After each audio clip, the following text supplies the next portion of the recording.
Seja muito bem-vindo, seja muito bem-vinda a mais um vídeo aqui nesse canal, onde eu falo um pouco sobre vários assuntos bem diversos e um pouco de desenvolvimento pessoal, filosofia, religião, prosperidade. Está na moda falar de prosperidade agora, né? Tanto faz. E prosperidade, só para ressaltar isso, eu, particularmente, prefiro muito mais ter uma prosperidade emocional, uma prosperidade mental, prosperidade social, prosperidade espiritual, antes de ter prosperidade financeira. Cada um tem a sua rota de desenvolvimento. Não tem certo ou errado nesse quesito, tá? É a maneira que você leva a sua vida. Eu, particularmente, prefiro investir nessas outras prosperidades antes, porque aí sim você consegue sustentar a prosperidade financeira. Mas vamos lá.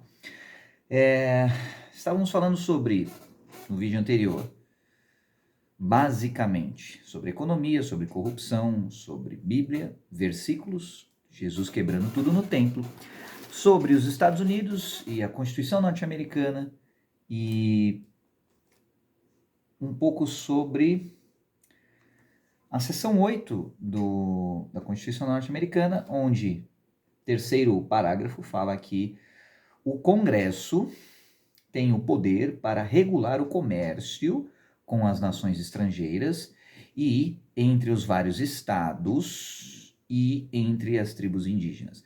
Então veja, tem uma conotação multiplexons, fatorial, ou seja, múltiplas conotações.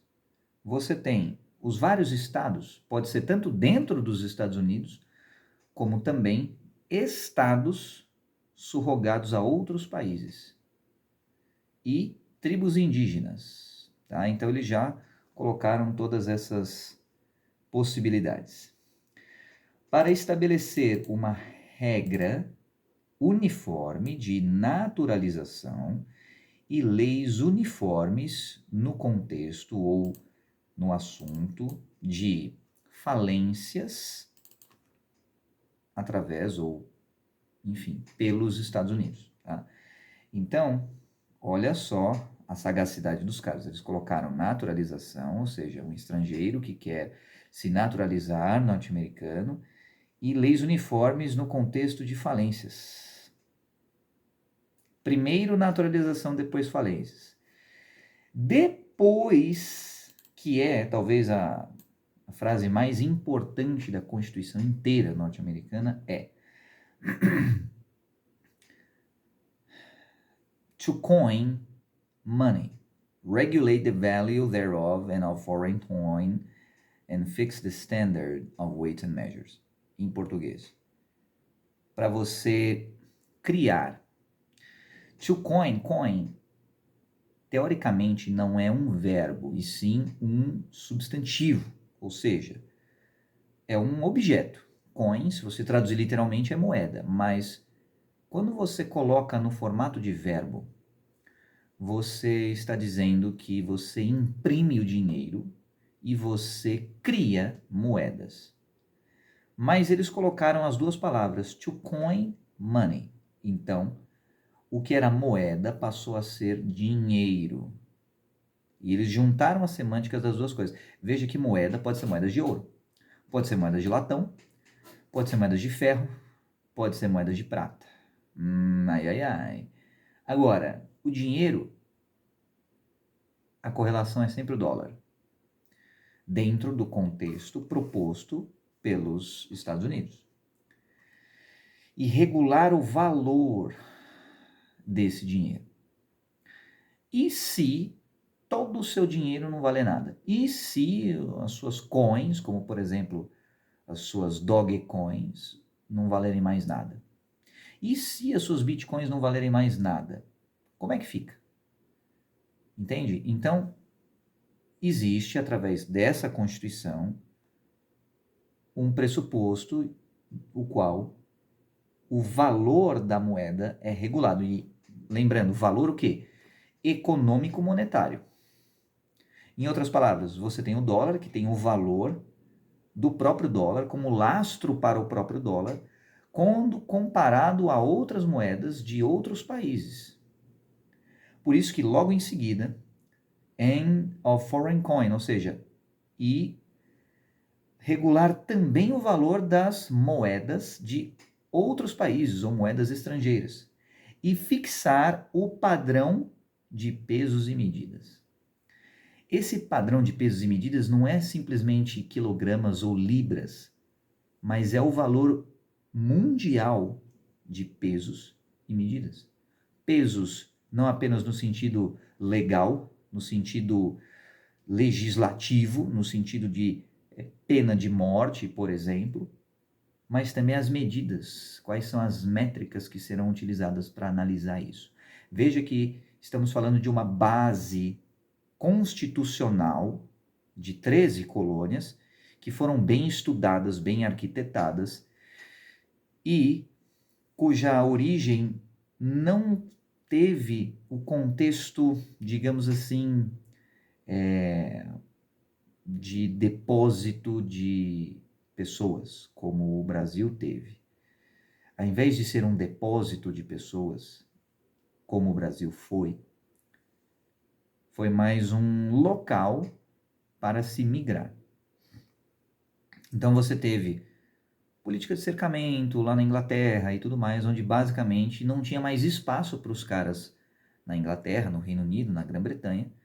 Então eles fizeram programas de migração para fundar colônias em terras longínquas e fundaram 13 colônias, as quais depois, que era um território litorâneo, depois foi se expandindo, e aí você tem a história da interiorização dos Estados Unidos, é daí que vieram os filmes de faroeste, Midwest e Far West, que são faixas territoriais latitudinais. Se você pegar no mapa mundi, latitude tem a ver com vertical e longitude tem a ver com horizontal, então eles foram expandindo para o interior do continente, assim como o Brasil também foi, e que originalmente eram as capitanias hereditárias, e foi expandindo para o interior do país através de processos, os quais aqui no Brasil, ele tinha lá o Tratado de Tordesilhas, aquela faixa, né, hipotética no meio do Brasil, e depois o povo foi se interiorizando mais, principalmente pelo trabalho dos jesuítas e bandeirantes, tá? Um pouquinho aí da história, tanto dos Estados Unidos como do Brasil. Então, na Constituição norte-americana, eles regulam o valor, e eles disseram que regulariam o valor. É lógico que isso não ficou muito barato assim, e a Grã-Bretanha resolveu tretar com eles. E aí, estamos falando, veja, a diferença. Quando falamos de Grã-Bretanha, quando falamos de Inglaterra, estamos falando de uma origem muito mais oculta e profunda do que apenas as 13 colônias. Então, é como se as 13 colônias fossem um local onde a população comum, que pensava com força, digamos assim, constituísse um local para chamar deles. E você percebe até nas estruturas residenciais dos Estados Unidos, comparado, ou das 13 colônias, quando comparado à do Brasil. No Brasil, você tinha esses movimentos de interiorização do território, eram movimentos onde, até onde você dava conta de ir, você cercava o lugar. Então, as terras foram conquistadas à força numa distribuição latifundiária. O que é latifúndio? Fundos de terra, lato significa extenso, então fazendas grandes. Já no caso dos Estados Unidos, eles herdaram essa lógica dos cercamentos, então tinha uma estrutura mais coesa, e é por isso que os estados, as demarcações de fronteiras dos estados norte-americanos tendem a ser muito mais quadradinhas quando comparadas à estrutura das demarcações fronteiriças dos estados brasileiros, que, por sua vez, tende a ter mais, digamos assim, mais conexão com rios e relevos naturais do que necessariamente uma demarcação arbitrária, como feita nos Estados Unidos. Então, por exemplo, a única demarcação mais arbitrária, que é essa mais retinha que tem no Brasil, é do Mato Grosso para o Mato Grosso do Sul, que antes era só Mato Grosso. Então, quase nenhum lugar por exemplo, Paraná, Rio, São Paulo, Rio também, o relevo, no caso do Rio de Janeiro, que tem lá a serra, enfim, tudo é relevo natural. Já nos Estados Unidos, até pela condição do relevo do local ser muito mais plano do que no Brasil, eles tiveram um outro fator para você demarcar os territórios, tá? Beleza. Mas não é uma aula de história isso daqui, tá? Embora eu possa falar um pouco sobre isso em outro vídeo. A proposta do negócio aqui é a diferença entre a mentalidade mercenária e a mentalidade, digamos assim, correta, quando o assunto é religião.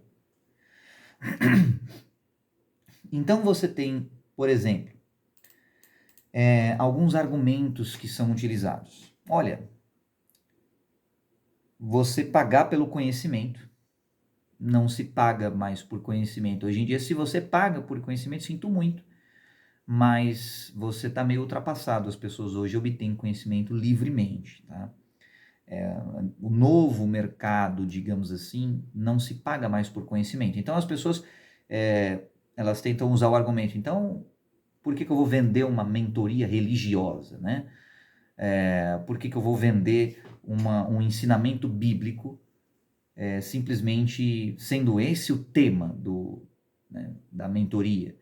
Porque eu já vi líder religioso com o título de pastor numa live que teoricamente seria para falar sobre a palavra, fazer uma oferta de venda de mentoria para a religiosidade.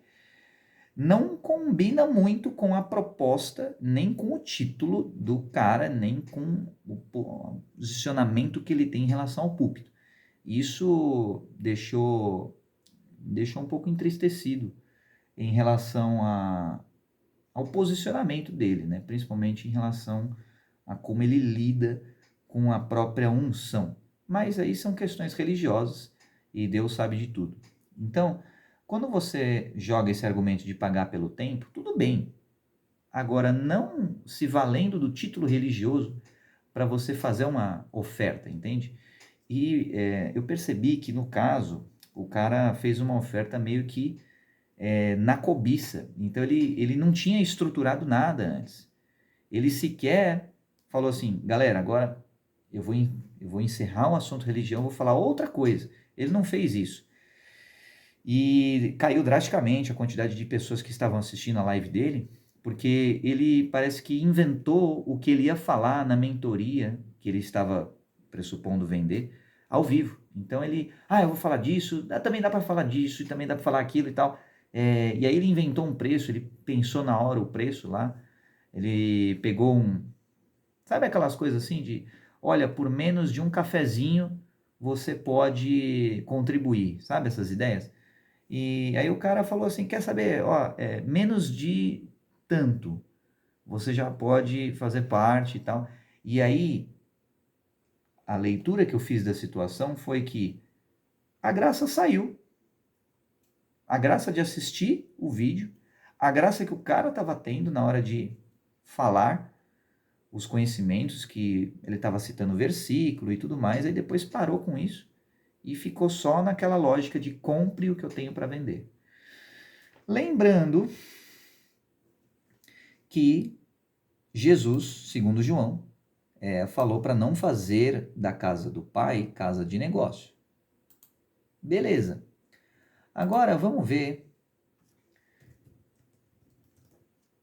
Jesus quebra tudo no templo, versículos. Então também tem Mateus. Mateus 21,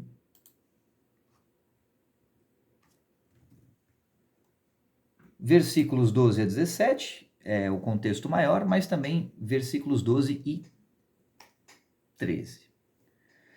Jesus entrou no templo e expulsou todos os que ali vendiam e compravam, derrubou as mesas dos cambistas e as cadeiras que vendiam as pombas e disse-lhes, está escrito, a minha casa será chamada casa de oração. Vós, porém, a fazeis covil de salteadores. Beleza. Esse aqui ele já falou outra coisa, um pouquinho diferente da de João. Mateus, salvo engano, é o primeiro evangelho. Mateus tem uma pegada muito mais próxima do Velho Testamento do que João, por exemplo, que é muito mais Jesusão mesmo assim, né? Jesusão hard. Mateus é muito mais Jeová hard, né?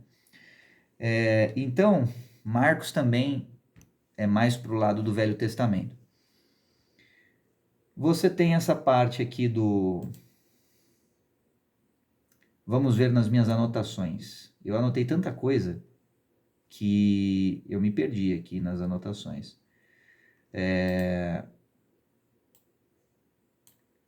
Covil de salteadores, aqui, Mateus 21, versículos 12 e 13.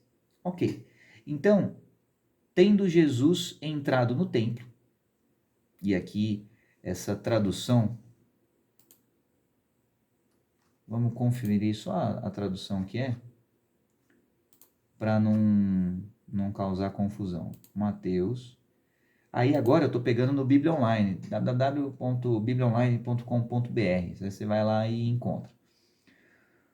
Mateus 21, aqui é a tradução Almeida revisada e atualizada. Tendo Jesus entrado no templo, expulsou todos os que ali vendiam e compravam. Presta atenção, olha como é diferente, radicalmente diferente. Expulsou todos. Ele não falou só para os que vendiam pombas. Ele expulsou todo mundo. Lembra que os cambistas estavam lá? Os norte-americanos enfadonhos, os homens de preto e tudo mais. Ele expulsou eles também. E também derribou as mesas dos cambistas e as cadeiras dos que vendiam pombas. Então já não foi só Jesus, paz e amor, falando só para os que vendiam pombas ou as pombas que eram vendidas, etc. Não. Ele quebrou tudo, ele derrubou tudo e derribou as cadeiras dos que vendiam pombas. E isso tem um significado um pouquinho mais complexo do que simplesmente derrubar a cadeira. Significa também derrubar você do seu assento. Significa também tirar você do seu local de posição de autoridade. E aí, depois de ter feito tudo isso, ele disse para eles, olha só, tudo isso Jesus fez no versículo 12, Mateus 21, versículo 12. No versículo 13, Jesus disse a eles, está escrito. E aí, quando Jesus fala isso, toda vez que fala isso, ele está fazendo uma referência ao Velho Testamento. E, consequentemente, ele está chamando a autoridade de Jeová e daqueles que compilaram a Torá. Então, quando vem um doutor da lei, principalmente a lei judaica, né? Tipo, mas com qual autoridade você está falando isso e tal? Jesus já falou, está escrito. A minha casa será não, né? Minha casa será não. Minha casa será chamada casa de oração. No máximo cheirar uns perfuminhos. Vós, porém, a transformais em covil de salteadores. Então, agora eu fiquei curioso. Onde é que será que está escrito isso, né? Onde é que...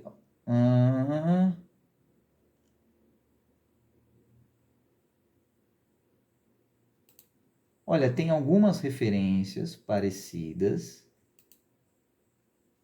em Isaías. Clássico Isaías.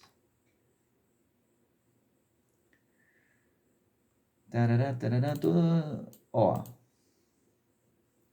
Então aqui, ó, bibliaportuguês.com, que é praticamente o Bible Hub, só que em português. Aí tem referências cruzadas, é bem legal também. bibliaportuguês.com. Então aqui você vê a referência cruzada. Isso aqui é top demais para você ver a referência que ele está fazendo no versículo. Então, ó, Isaías 56:7 fala assim: todos estes trarei ao meu santo monte e lhes darei alegria em minha casa de oração. Seus holocaustos e demais sacrifícios serão igualmente aceitos em meu altar, porquanto a minha casa será chamada casa de oração para todos os povos. Então vamos lá. Outro contexto agora. O que acontece? Jeová é um cara que meio que curte uns holocaustos e sacrifícios. E veja que na Segunda Guerra Mundial teve um holocausto, só que dessa vez contra o povo de Deus, contra os judeus. Naquela época eram eles que faziam os holocaustos. E aí meio que o karma parece que foi meio sádico aí nesse sentido, né? E a própria palavra está escrito holocaustos. E por que que eles faziam isso? Derramavam sangue, aí tem toda a questão química, as moléculas e tudo mais, enfim. E é uma energia que energizava espiritualmente. Então, beleza. Porquanto, olha só, veja a escolha de palavras. Porquanto ou porque a minha casa será chamada casa de oração para todos os povos. E aí Jesus lembra dessa passagem, ou seja, não é só o povo, um povo, são todos os povos. Então, casa de oração. E aí Jesus está falando assim, vocês, porém, a transformais em covil de salteadores. E quando você vai ver esse covil de salteadores,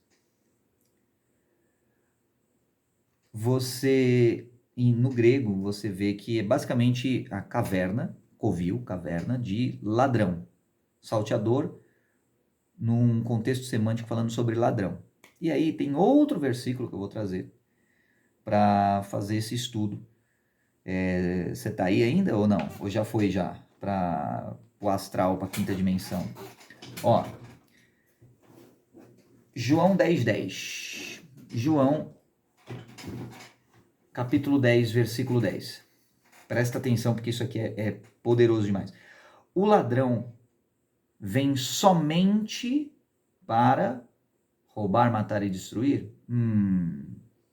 E aí Jesus fala, eu vim para que tenham vida e a tenham em abundância.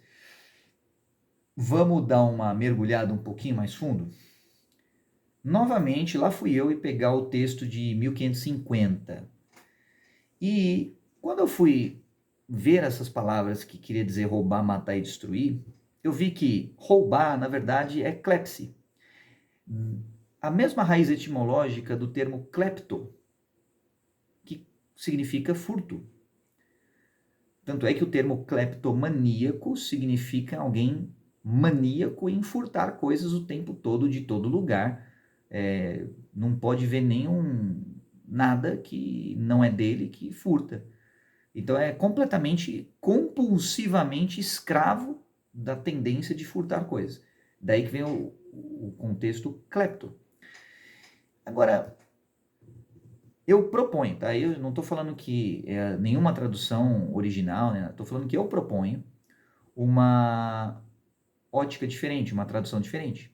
Ao invés de roubar, porque o roubo no contexto brasileiro, porque se você for ver em inglês está escrito steal, e steal não necessariamente significa roubo à mão armada, porque o roubo à mão armada ou roubo com alguma arma branca ou não branca ou com pólvora e tudo mais, implica num dano adicional psicológico a quem está sendo roubado.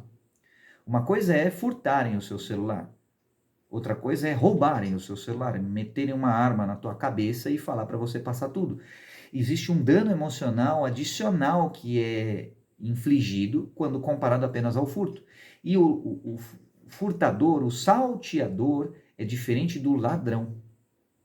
O ladrão, ele vai roubar.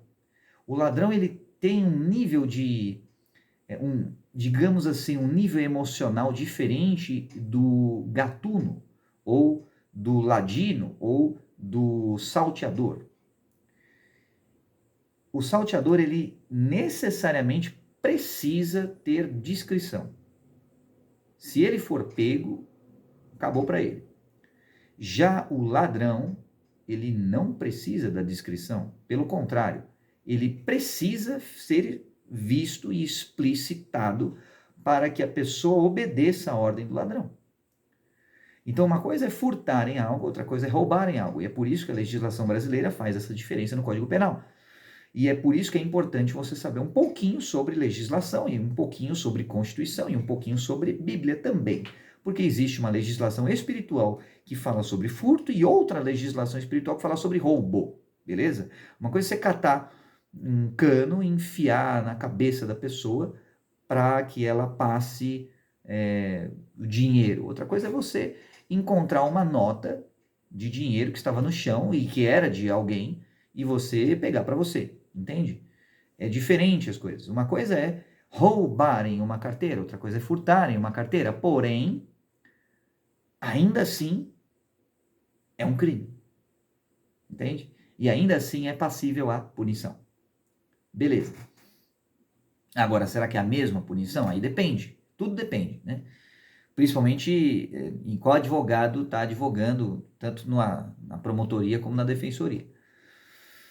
Beleza. Aí o que a palavra fala sobre o ladrão?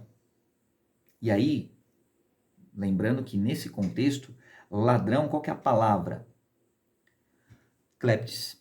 Então, na escritura, João 10, capítulo 10, versículo 10, não está falando de ladrão à mão armada, está falando do furtador, está falando do cara na surdina. Esse cara na surdina, o vulto que rouba as coisas, que faz desaparecer objetos e tudo mais, quem manja um pouquinho de espiritualidade sabe que é possível isso acontecer. Objetos que podem desaparecer ou que podem aparecer e tudo mais, tanto numa coisa como outra. Esse ladrão, o que Jesus está falando? Vem apenas, somente, e aqui é a diferença na tradução que eu proponho, apenas para transferir ao invés de roubar. Porque klepsi, que é a palavra em grego do Novo Testamento, falando de que foi traduzida como roubo, eu traduzo como transferir. Tá? Você transferiu a posse de alguém para outro alguém. O gatuno, ou o ladino, ou o salteador, ele faz isso. O ladrão vem apenas para transferir, e aí ao invés de matar, a outra palavra que eu proponho é sacrificar. Presta atenção. Qual que é a semântica desse sacrifício? Sacrificar em prejuízo à vítima. É diferente. Existe o autossacrifício, existe o sacrifício que você faz em prejuízo à vítima. E aí sim são os holocaustos. Aí sim são os sacrifícios de sangue. E também o dízimo. E também uma oferta. É um sacrifício. Entendeu ou não?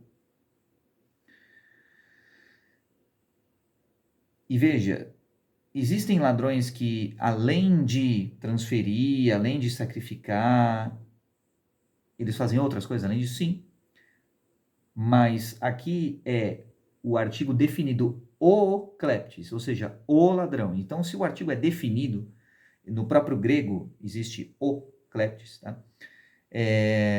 Supõe-se que seja tipo o chefe dos ladrões ou um ladrão distinto dos outros, ok? E o destruir eu traduzo para confundir, e eu vou explicar essa diferença na tradução, porque a palavra em grego que foi traduzida como destruir é apolese, ou apolesi, enfim, meu sotaque talvez não seja o mais preciso, mas apolese significa perda ou perder, tá? Mas, semanticamente, apolese também significa perder num sentido de estar confuso, sem direção, perder o rumo, perder a direção, ficar desnorteado. E veja que truques de mágica, batedores de carteira, ilusionistas, eles dependem da sua confusão, da sua divisão de atenção para que os seus furtos sejam despercebidos.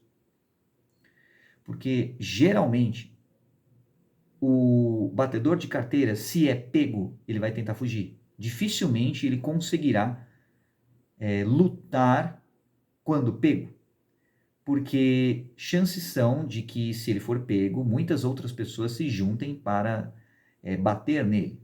As pessoas não gostam muito de batedores de carteira, porque pensam, pô, se ele bateu a carteira daquela pessoa, pode bater a minha carteira? Interrogação. E aí já fica com aquela má fama e já partem para cima dele. Então, já o ladrão não. O ladrão pode estar armado e, portanto, pode se defender melhor. É diferente. E é por isso que, ao invés de destruir, eu deixo o contexto nessa tradução confundir, deixar perdido e deixar sem rumo, considerando a palavra apolese. E provavelmente, tá? Por que essa mudança semântica de transferir, sacrificar e confundir para roubar e matar e destruir? Bom, todos sabemos que a Igreja Católica, bom, talvez nem todos saibam, mas enfim, a Igreja Católica, ela passou por muitas dificuldades na sua história. E uma delas foi várias invasões que teve na época dos povos bárbaros, e parte desses povos que foram até as portas do Vaticano, enfim, foram os hunos, que eram uma horda, digamos assim, de guerreiros que ameaçaram destruir tudo que tinha no Vaticano e na própria igreja. E aí,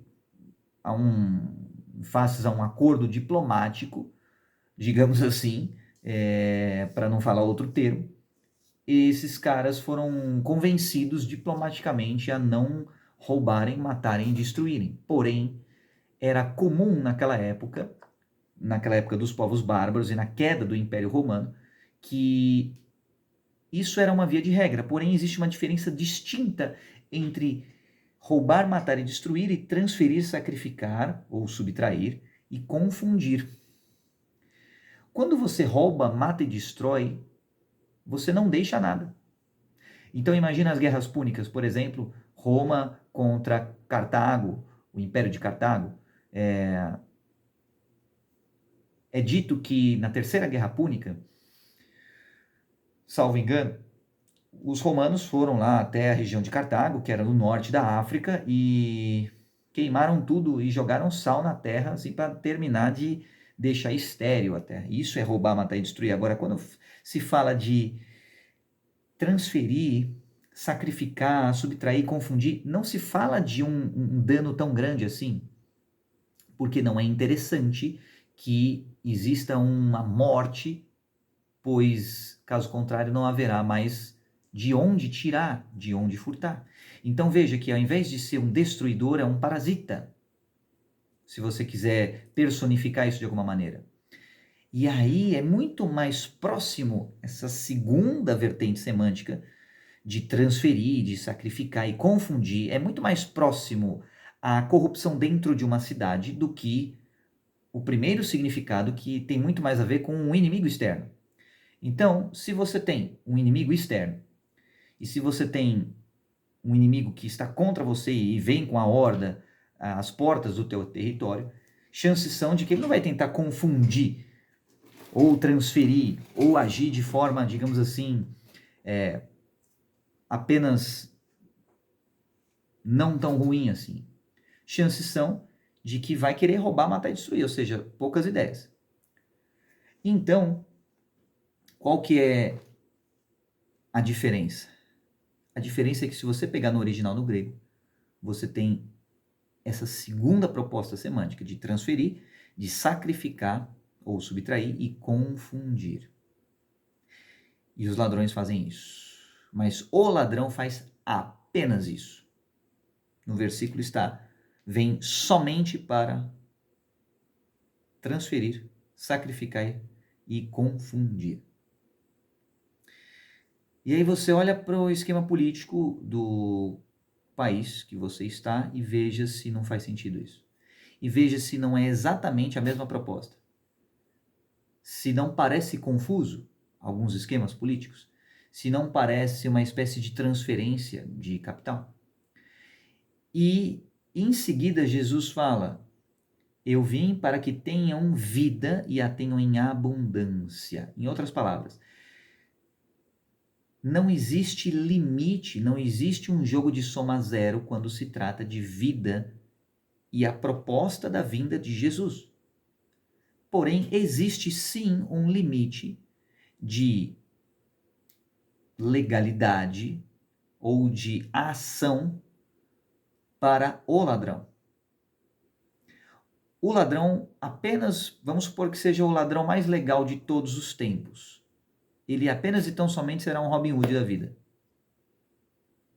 No máximo, ele roubará de quem tem muito e dará para quem tem pouco, transferindo a riqueza. Mas ele não será capaz de gerar riqueza, como Jesus é capaz de gerar. E por isso que Jesus fala, eu vim para que tenham vida e a tenham em abundância, e na parábola da mulher samaritana, Jesus fala que se ela pedisse água para ele, ele daria água para ela, mas não é uma água comum, é uma fonte de água viva, ou uma água que salta para a vida eterna, ou a água viva e por aí vai, ou seja, é tipo o azeite, que você tinha só um pouquinho lá no Velho Testamento, é um dos milagres do Velho Testamento, tinha só um pouquinho de azeite, mas o azeite foi se multiplicando, até não ter mais onde guardar tanto azeite. É a mesma lógica.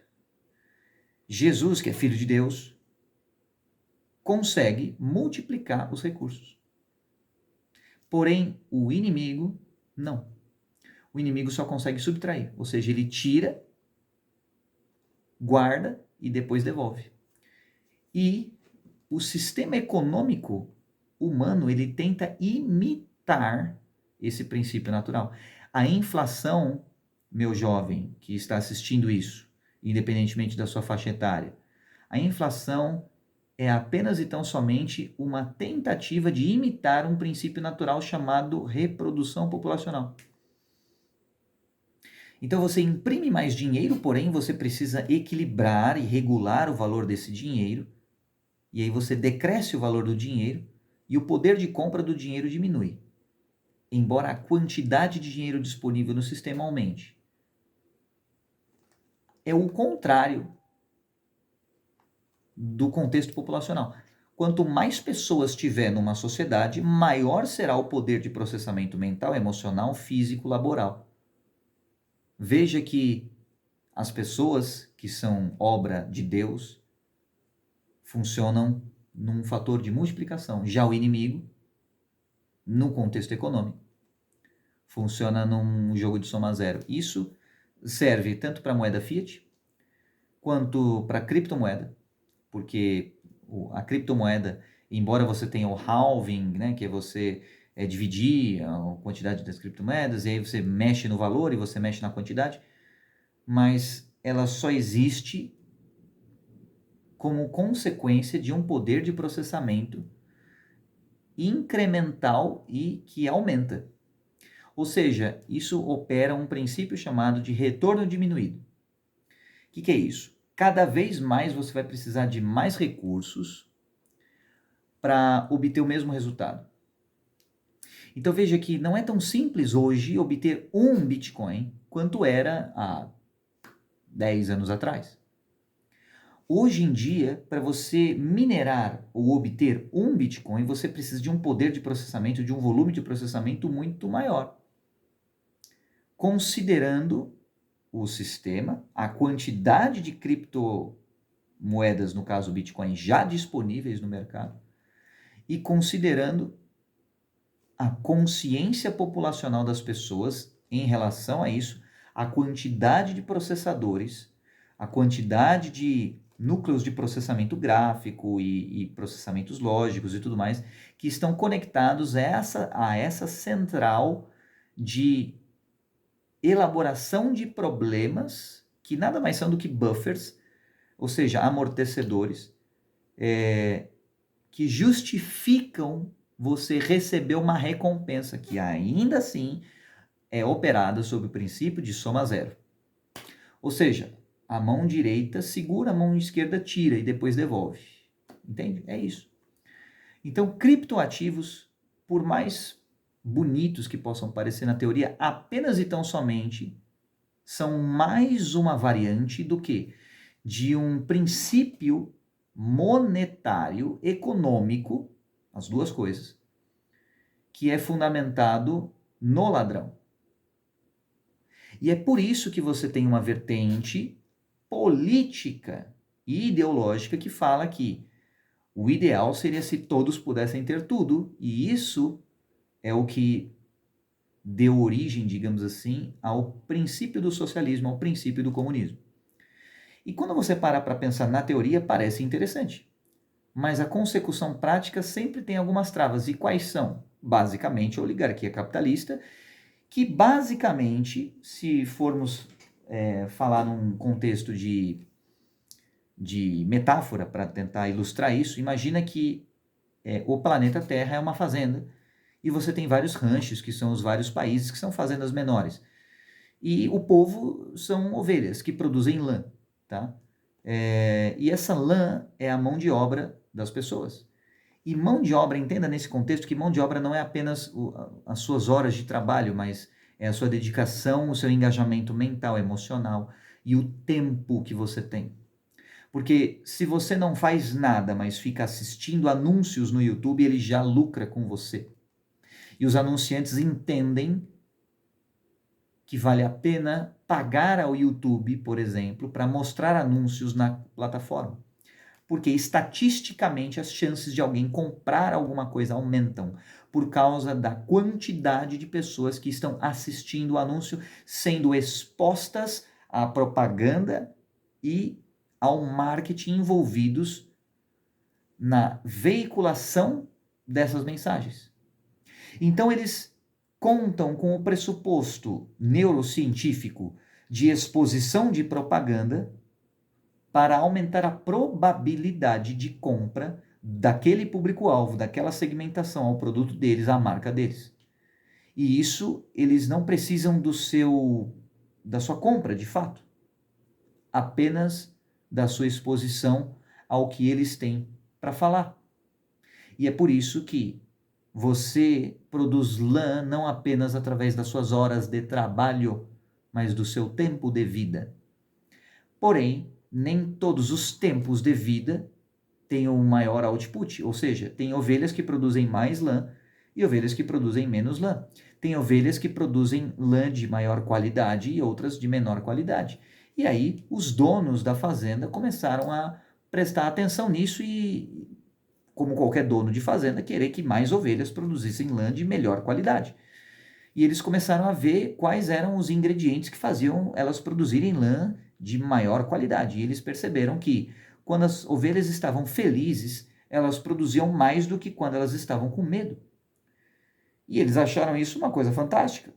Pensaram, basta fazermos mais ovelhas sentirem alegria, que então elas produzirão lãs mais tunadas, de melhor qualidade. Porém, eles acabaram tendo alguns problemas, porque alegria e felicidade não são a mesma coisa. E embora as ovelhas pudessem sentir euforias momentâneas através do consumo de certos produtos, de certas pastagens e resorts de ovelhas mais firulentos do que outros, por alguma razão elas não conseguiam sentir a mesma felicidade que outras ovelhas. E os fazendeiros ficaram bolados. Mas por que essas ovelhas produzem tanta lã assim comparada a outras ovelhas? E eles começaram a gastar dinheiro para que essas ovelhas, que não produziam muito, produzissem mais. E eles tentaram injetar dinheiro e eles perceberam que tinham ovelhas que estavam ferradas, estavam completamente lascadas e mesmo assim produziam lã melhor.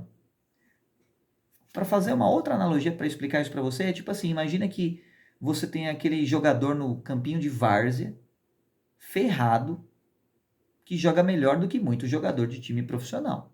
Peraí, jogador de time profissional tem academia, tem treinador, tem preparador técnico, tem equipamento top, tem chuteirinha top. Aí o cara lá de várzea, descalço, naquele terreno todo acidentado, jogando melhor. Ou aquele cara é uma pessoa completamente fora da curva, ou o sistema inteiro está errado. E as duas coisas podem ter as suas parcelas de verdade. E esses caras, esses fazendeiros, eles perceberam que o próprio sistema deles estava fadado ao fracasso. E com qual base bíblica que eu falo isso? É muito simples. Tem um versículo que é Mateus 12, 25. Todo reino dividido contra si mesmo será arruinado. E toda cidade ou casa dividida contra si mesma não subsistirá ou prevalecerá. Então, o que isso quer dizer? Todo reino, um lugar muito grande, muito numeroso e populoso, dividido contra si mesmo será arruinado. Ou seja, se você tem a mão direita brigando com a mão esquerda, vai ter ruína. toda cidade ou casa dividida contra si mesma não subsistirá, ou seja, entrará em colapso, não prevalecerá. Na prática, isso significa que quando você tem uma fazenda onde você tem um sistema de pastoreio de ovelhas que faz com que elas se dividam entre si, isso é a receita do fracasso. E, coincidentemente, qualquer retorno diminuído vai aumentar o gasto para você manter o sistema. E para você aumentar esse gasto e para você manter as ovelhas obedientes, você precisa aumentar o investimento de energia e vai chegar uma hora que elas não vão produzir lã o suficiente para dar energia para suas máquinas. Consequentemente, elas não vão poder ser pastoreadas, aí vai acabar tudo. Então imagina que a lã das ovelhas, ela é tipo matéria-prima de todas as máquinas da fazenda. E essas máquinas, elas alimentam as ovelhas e mantêm as ovelhas em ordem. O que vai acontecer quando esses custos, esses retornos diminuídos, ou seja, um custo cada vez maior, vai exceder a produção de lã das ovelhas? Ferrou. Vai ter fome generalizada. E o que vai acontecer com a fome generalizada? As ovelhas vão morrer, só que isso vai fazer com que o sistema piore. Porque vai ter menos ovelhas e menos lã para manter o sistema. Sem contar o risco de motim, sem contar o risco de revolução, sem contar o risco de guerrilha, sem contar o risco de fragmentação interna na cúpula administradora da fazenda. Vai ter gente que vai ser do time das ovelhas, vai falar, peraí, é pecado fazer isso com as ovelhinhas, tadinhas e tal. Vai ter gente que vai ser mais pragmático, olha, as ovelhas têm que produzir mais lã, vamos fazer elas produzir mais lã. Vai ter gente que fala assim, mata todo mundo mesmo e tá tudo certo. Então vai ter mais divisão interna e vai ter um colapso aceleradamente. É isso que acontece com reinos que estão corruptos, ou cidades ou países que estão corruptos. Basicamente, retorno diminuído é um custo cada vez maior e um retorno cada vez menor. Então você tem um custo cada vez maior, retorno cada vez menor, essa discrepância vai estourar todo o gráfico. E aí ferrou. E agora? Então a gestão pelo medo, ela tem esse efeito colateral, retorno diminuído. O que é a gestão pelo medo? É quando você fala assim, olha, é muito perigoso lá fora. Muito perigoso. Tem crimes hediondos sendo feitos aí à torta à direita e você tem programa policial. Pá, falando mal. Crimes horrorosos sendo propagados e veiculados. Mas isso se chama o quê? Gestão pelo medo. Para que, amedrontadas, as pessoas não cometam crimes. Porque elas podem ou sofrer violência policial ou sejam inibidas de praticar crimes porque pode ter qualquer bandido em qualquer lugar. Só que isso tem retorno diminuído, ou seja, elas se tornam cada vez mais tolerantes e resistentes a esse tipo de exposição. Aí você precisa de doses maiores de medo para pessoas que vão ficando cada vez mais resistentes. E aí você tem um péssimo problema. Pessoas que são resistentes ao extremo, ao medo, elas se tornam um perigo iminente ao sistema. Porque se a pessoa não tem medo, qual é a diferença dela para uma pessoa completamente insana, caótica e psicopata? Nenhuma. E aí, se você tem uma geração de psicopatas, que amor eles vão ter à vida? Porque o amor aperfeiçoado, ele lança fora todo o medo. Mas se você está semeando medo, você está indo na contramão do amor e na contramão de Jesus. E, consequentemente, parece-me uma coisa anticrística. Anticristo. É isso, é exatamente isso. É uma forma de gestão baseada no medo, que vai na contramão do amor. Porque da mesma forma que onde existe a iluminação não há espaço para ignorância, onde existe o amor aperfeiçoado não tem espaço para o medo, porque o amor aperfeiçoado lança fora todo medo. É a mesma coisa que uma luz no meio das trevas. E tem gente que fala, não, mas tem trevas que sufocam a luz. Mentira.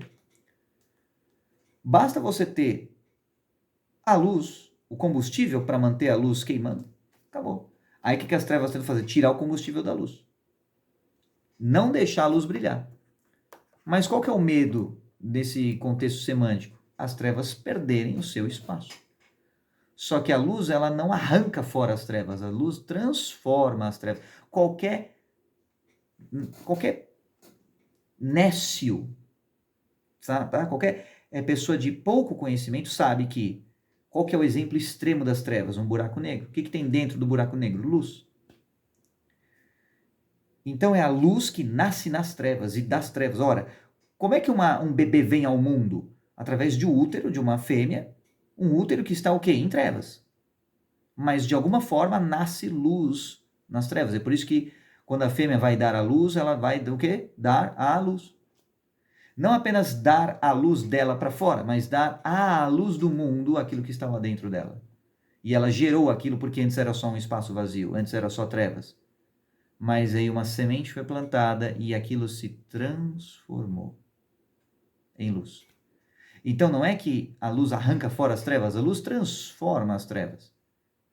E a mulher que passa pelo processo da gestação, ela é transformada como pessoa. É por isso que tem tanta gente que tem o desejo de ser mãe. Tem tanta gente que quer passar pela experiência da gestação, porque isso transforma o espírito, isso transforma a alma, isso transforma também o corpo como consequência. Eu me lembro de uma vez, na minha adolescência, eu tinha uma colega e a gente conversava e ela estava passando por um processo de gestação, bem na adolescência. E ela falando que era a experiência mais top que ela tinha tido na vida. E ela meio que fazia postagens no Orkut, ainda era essa época, e falando de como era o processo. Ela chamava a pequena semente que havia, né, brotado e germinado dentro dela de feijãozinho, e aquele feijãozinho começou a aumentar de tamanho até que virou uma pessoinha. E foi expelido, né, pelo canal, certo?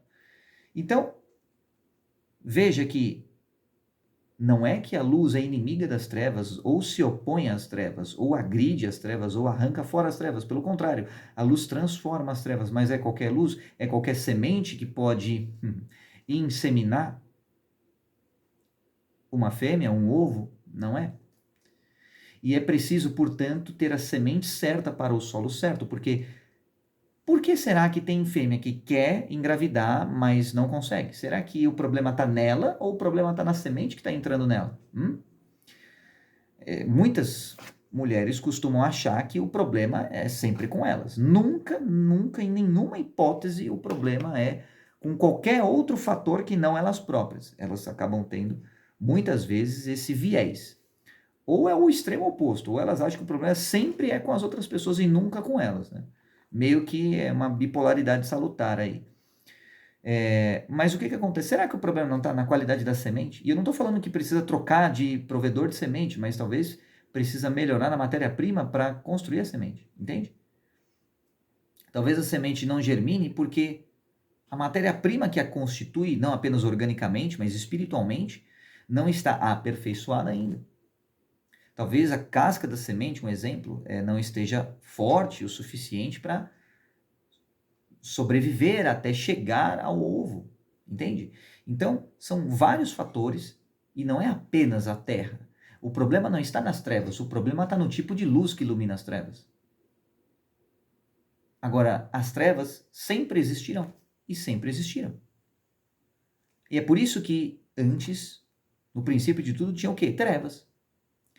E aí depois veio a palavra que haja luz. Mas antes da luz estava o quê? Trevas. Entende? Então, e aí outra correlação só para você ficar brisando nessa história toda, que mais um vídeo que acabou tendo um pouco mais de tempo, e eu vou falando, e quando eu percebo já passou um tempão. Duas cartas de tarô egípcio, de preferência, para você entender um pouquinho mais sobre isso. Primeiro, matriz do espírito, ou adivinha só, o diabo, que é um lagartão com asas e está segurando uma tocha, tá? Nas versões mais antigas não é uma tocha, mas é uma chibata múltipla, é um chicote múltiplo, tá? Essa tocha, ela não é exatamente uma tocha.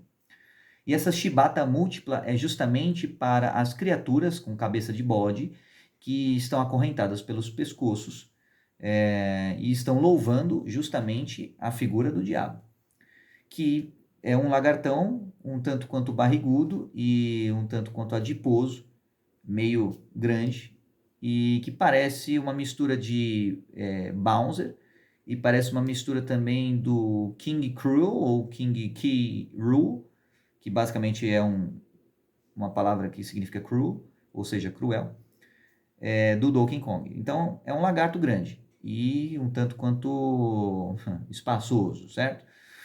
E por quê? E aí, saindo do umbigo do lagarto, tem uma serpente. Ora, qual personagem de anime que lembra isso? Tem o Naruto e tem um carinha chamado Kabuto lá no Naruto e ele tem uma serpente que sai justamente do umbigo dele. Só que o Kabuto, ele resolveu ser fitness e ao invés de ser apenas um lagartão, um réptil, um tanto quanto gordão, ele preferiu ser um réptil mais fitness.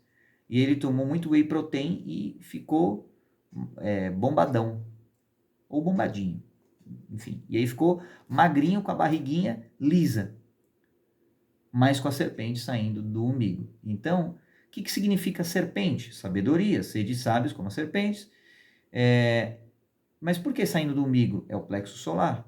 É a região justamente da gestação, da identidade criadora do Deus Todo-Poderoso, Onisciente, Onipotente, com O, e Onipresente, aí sim com E, e o ser humano que é feito à imagem e semelhança do Criador, que também tem essa identidade criadora em si. E aí você tem, seja em alguns corpos, a criação, a gestação de ideias, raciocínios, pensamentos, sementes, e em outros corpos, a gestação ou a criação de âncoras desses pensamentos, desses raciocínios, dessas ideias para o mundo físico dimensional, o qual se habita, e mesclando essas duas coisas num corpo que pode ser habitado por um espírito. Isso é o que significa o plexo solar. E é por isso que o cordão umbilical linka o bebê à mãe através do umbigo do bebê, que é justamente o canal, o tubo de alimentação. E essa identidade, quando ela é cortada, quando ela é rompida, no caso do cordão umbilical, o bebê precisa entender que agora esse tubo de alimentação não será mais pelo plexo solar, mas sim agora pela boca.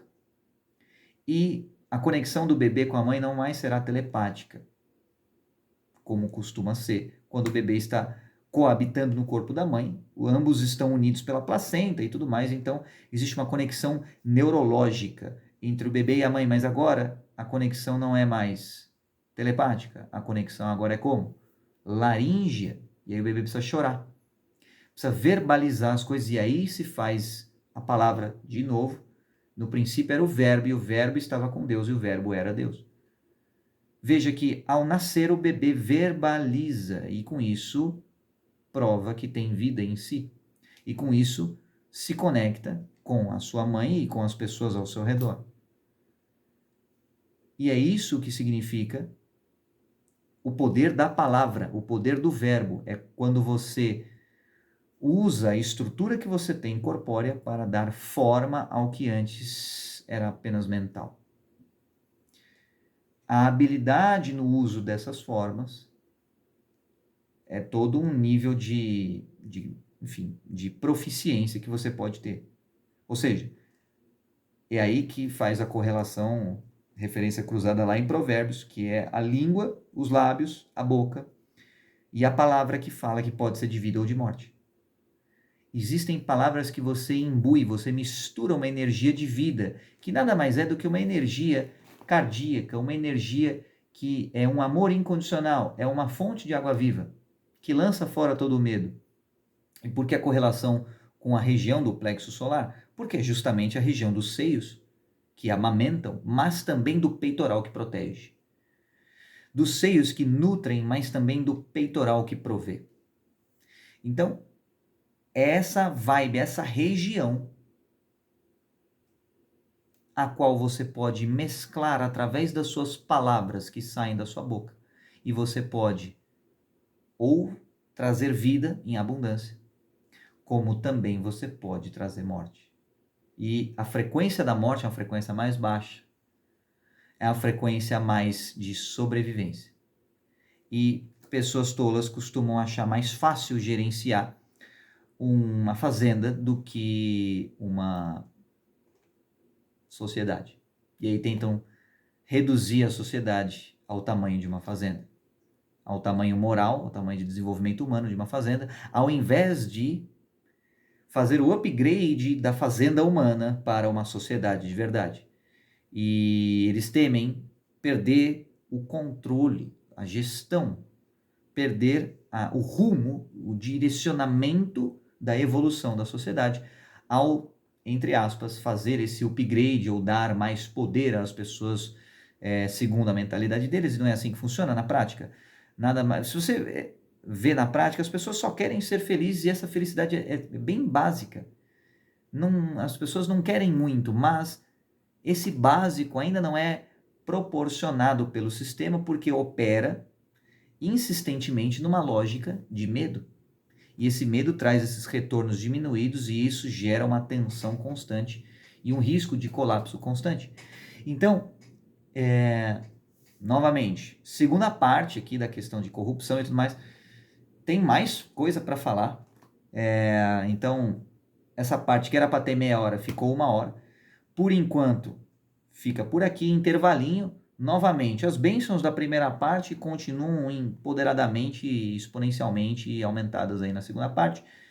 Que você seja abençoado ou abençoada, independentemente da sua interface de experiência subjetiva ou objetiva, de gênero, de sexualidade. Eu, falando por mim, eu particularmente, entendo o porquê dessa interface, digamos assim, desse conceito e dessa tentativa de explicar esse conceito, embora os tradicionalistas enfadonhos não entendam. Não falo em nome de nenhuma igreja, de nenhuma denominação religiosa, de nenhum pastor, nem nada. Eu falo apenas com base no que eu sei, no pouco que eu sei, com base nas minhas percepções de mundo e, enfim. Estou apenas aqui elaborando alguns pensamentos, beleza? E ainda assim, o que eu desejo para você? Eu desejo que Deus te abençoe, eu desejo que Deus ilumine a sua vida, eu desejo que você tenha paz, que você tenha abundância, prosperidade, bonança, que você tenha tranquilidade mental, emocional e também financeira. Para você que está com dificuldades financeiras ou com estresses financeiros, de repente mais um filho apareceu e aí você precisa, rearranjar alguns cálculos que você tinha feito, dar um gás a mais em relação a trabalhos e por aí vai. Então, que Deus abençoe você, a sua família e faça vocês prosperarem em todas as áreas da sua vida. É o meu desejo sincero e que Deus acompanhe você pela sua trajetória e dê os passos antes de você para que quando você for pisar, que já seja um solo preparado e firme para suportar o seu peso do seu caminhar e o peso dos seus calçados, dos seus sapatos. Beleza? Um forte abraço, tamo junto e até a próxima.